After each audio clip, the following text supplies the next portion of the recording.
সিনেমায় অভিষেকের গুঞ্জন অনেক দিনের।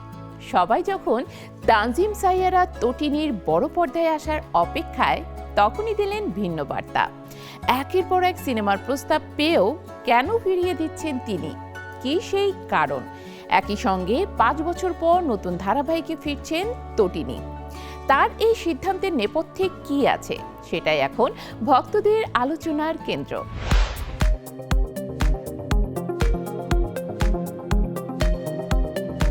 ছোট পর্দায় একের পর এক সফল নাটক উপহার দিয়ে এখন দর্শকদের অন্যতম প্রিয় মুখ তানজিম সাইয়ারা তটিনী।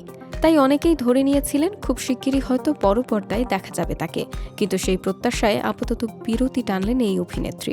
স্পষ্ট জানিয়ে দিয়েছেন এখনই সিনেমায় অভিনয়ের পরিকল্পনা নেই তার।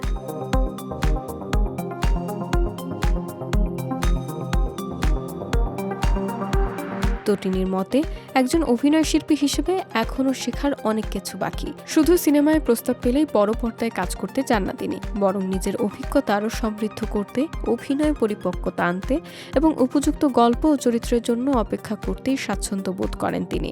তাই আপাতত তার পুরো মনোযোগ ছোট পর্দা ও ওটিটি প্ল্যাটফর্মের কাজেই।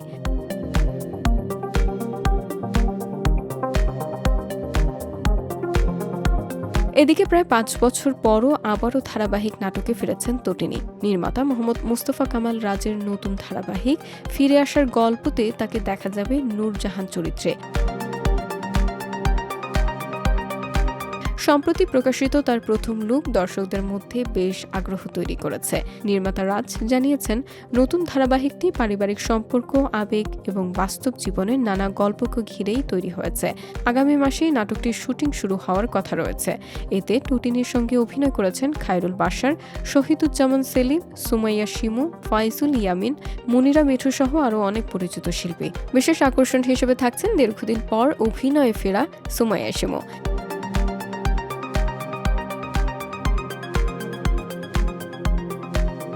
এর আগে রাজের পরিচালনায় তোমাদের গল্প 2 ও সম্পর্কের গল্পতে অভিনয় করে প্রশংসা পেয়েছে তটিনী। সম্প্রতি একই নির্মাতার নতুন নাটক পথহারার কাজ শেষ করেছেন তিনি।